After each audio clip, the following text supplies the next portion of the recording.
It is a pleasure to be with you today, and I want to thank all of you for coming. I want to thank Cable for what they do to serve our state and to bring different people together and take positions on issues. And that is important as we move forward, and certainly it'll be extremely important over the next couple of years. And the relationship that I've had with Cable and with the individuals who are in the room, the different groups in the room, that will continue because I believe we are stronger if we work together. I think that if we can communicate, even when we start in different positions, there's almost always common ground, but you never know where that is unless you talk. And you've got to explore together and see where that common ground is. I want to also recognize, I think we have a couple of former governors in the room. I haven't made eye contact with them, but I'm told that Governor Romer is here, so I want to acknowledge his presence, but also Governor Blanco is here, and I want to acknowledge her presence and also thank her for her counsel and her support.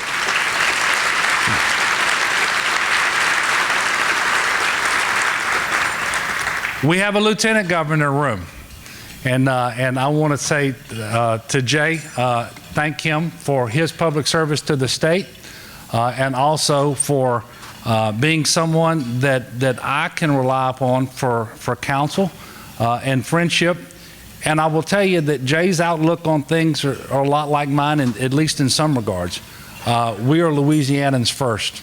And Jay, I want to thank you so much for that. I appreciate you.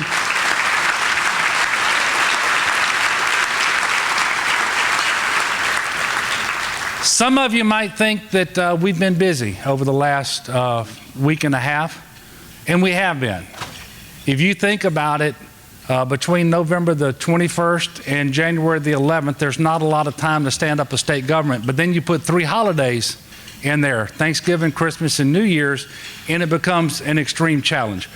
But it's not as busy as when you're running for governor and smuggling Syrian refugees all at the same time. So I've actually been able to slow down and catch my breath.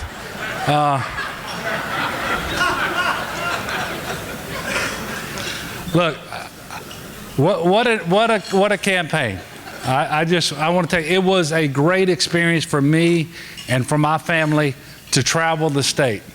We have a beautiful state with warm, generous, decent, hardworking people. And every part of the state is different, and our state is different than all the rest. And I feel so privileged and humbled to be the governor-elect. And I will tell you, as I travel the state, and I've done a lot of traveling since the election, I sense that there is a real palpable sense of optimism and hope about the state of Louisiana, that we are going to do things differently and that we're going to do things better. And by doing better, we're going to be better. I have never been more bullish. I almost said the wrong word there. I have never been more optimistic about the future of the state of Louisiana than I am right now. But we all have to realize that there are tremendous challenges ahead of us. We cannot invest in the things that are important to us if we don't get a handle on this structural budget deficit that for 7 years has caused revenue shortfalls, and that will continue into the 8th consecutive year next year. And I will tell you that the action taken a couple of weeks ago to take the mid-year problem and just punt it into next year was not the responsible thing to do. But we're up to the challenge, and we're going to get it fixed, and we're going to move forward. And I will tell you that the sooner one takes medicine, the sooner the aftertaste goes away, and the sooner it actually kicks in and you start feeling better. That's my outlook on the situation in Louisiana right now, and we're gonna work very, very hard with a special session starting in February to make sure that we put the state on a good path, so that we can do the things that are important, so that we can do the things that are a real priority to all of us. Nobody runs for governor for a single reason. But I will tell you, after 8 years in the legislature, watching what we were doing to higher education every year, that was the single biggest reason that I decided to run for governor. We cannot have the future in Louisiana. Thank you. We cannot have the future in Louisiana that we want to have unless we change course. There is not a state in the nation that has cut state general fund support for higher education more than Louisiana over the last 8 years. There is not a state in the nation that has raised tuition on its kids more than Louisiana in the last 8 years. And the tuition increases did not offset the state general fund cuts. And so we have a situation in Louisiana where our kids are paying more, getting less in return, starting off, if they can go to college at all, with more debt than they should have. We are threatening the sustainability of the TOPS program. We have to do things differently. And I need your help.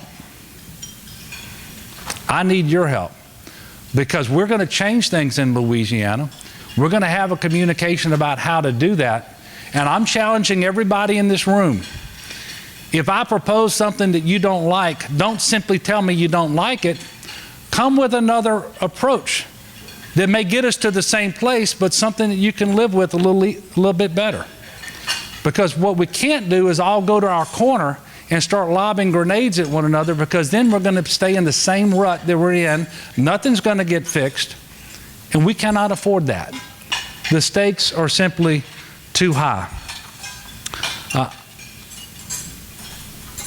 I will tell you that we have lots of challenges. It isn't just the structural budget deficit.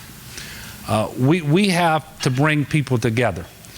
And I am absolutely serious when I said, as a candidate and now as governor-elect, and what I'm going to do as governor, we're going to be Louisianans first. I am a Democrat. Don't know if you know that yet. I am a Democrat, but I'm a Louisianan first. And I know that there are areas where people tend to disagree because of party affiliation. But if we focus on the areas where we disagree, we will never find the common ground where we can move forward together, and that it always exists.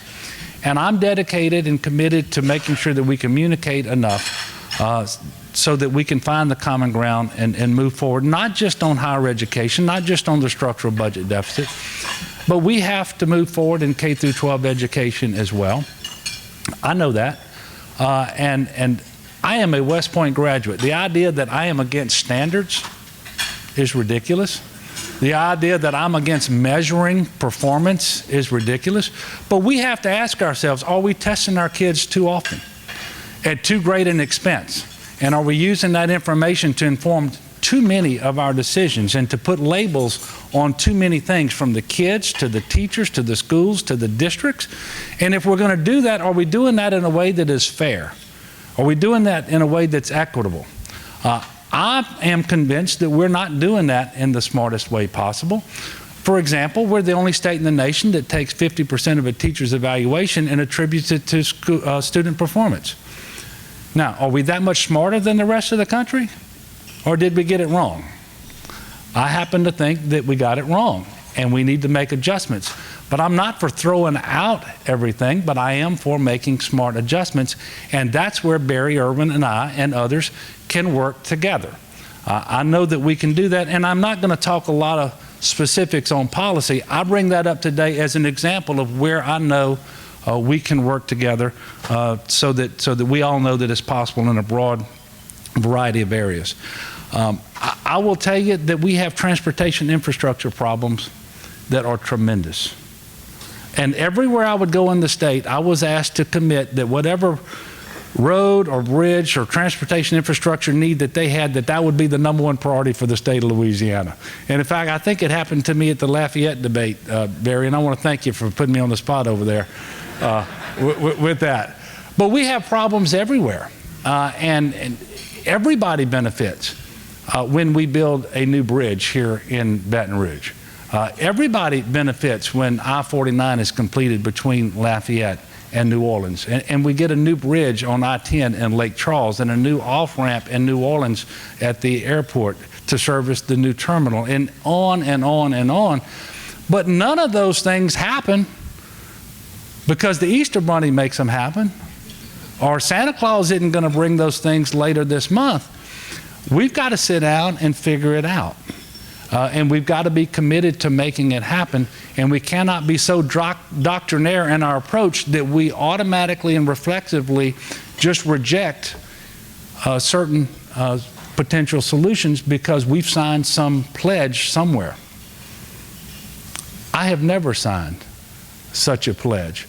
My pledge is to the people of Louisiana and to working with folks to find answers to our problems. And don't be surprised if one of the things that I push next year early on is a repeal of the SAVE Act. And for those of you who followed that last year, I think it is Exhibit 1, 2, and 3 of how crazy we can be in Louisiana or anywhere else if we start promoting pledges to special interest groups outside of Louisiana, and we do that before we put Louisiana first. Thank you, Mr. Speaker. I appreciate that. Look, I am so excited about our future, but we can only get there if we work together, and we're going to do that. I know that we will, and I understand that it gets hard when you start talking specifics and you start advancing specific proposals.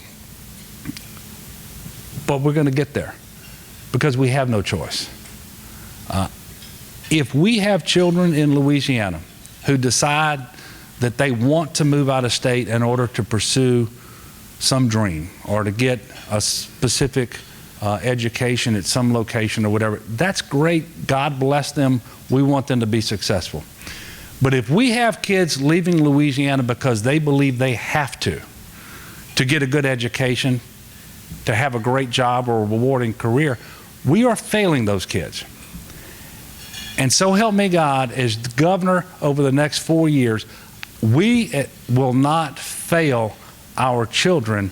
They're going to know that they can stay here in Louisiana, get a good education, have a shot at the American dream, because if we're not affording them real opportunities here, then our future is very, very dim. And I don't say that just because of my 3 children. I say that because of the children all across the state of Louisiana, no matter where they come from. And we cannot have a situation in Louisiana where your ability to pursue the American dream depends upon the station of life that you're born into. That doesn't work for me. And I know that it doesn't work for you. So we're going to stand up a state government that's going to look like the state of Louisiana. It's going to look like this room. We're going to have diversity in terms of party and geography and race and gender. And we're going to have a government that is going to be responsive to the people of Louisiana. And we're going to have an excellent government, one that you can all be proud of. And as it's December, I don't know that I've wished anybody a Merry Christmas, so let me wish you all a Merry Christmas while I'm up here. But we have to work together. Now, that's about the 5th time that I've said it, so you know that I'm serious about it, right? I want your help. I want your help as we move forward as a state, because we've got to get this right, and I think we have to make changes. I want you to be part of that. I want you to help shape that so that together we can have a future for ourselves and our children and our grandchildren that we can all be proud of. And if you will help me to do that, we're going to accomplish some great things over the coming years. And for some of you in the room, and I hesitate to go here, but I'm going to go there anyway. Some of you in the room are fearful that I'm going to try to govern from the far left. Well, let me tell you something. I don't believe I live on the far left. But where you are on the spectrum is a matter of perspective.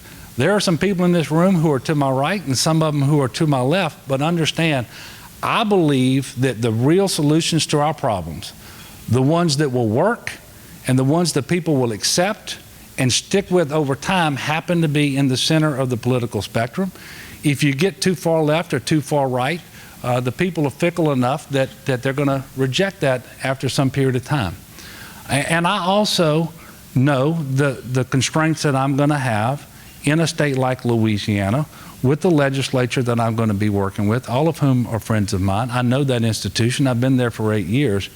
And so you're not going to see me hanging out on the far left, but we are going to do the things that I said we were going to do. I believe $7.25 is not a reasonable wage for an hour's worth of work in 2015 for a single mother trying to raise a kid or two.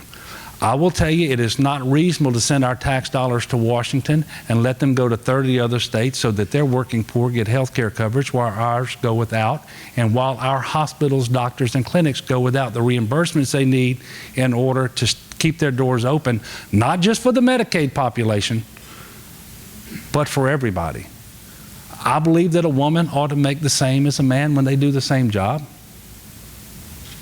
You know, I ran on that. I am not going to back away from that. I would ask your help in making those things a reality too, because those things will improve Louisiana as well. So I'm not a different person today than I was 2 weeks ago or than I was 8 years ago when I came to the legislature to begin with. But I am excited. I am very excited about our future.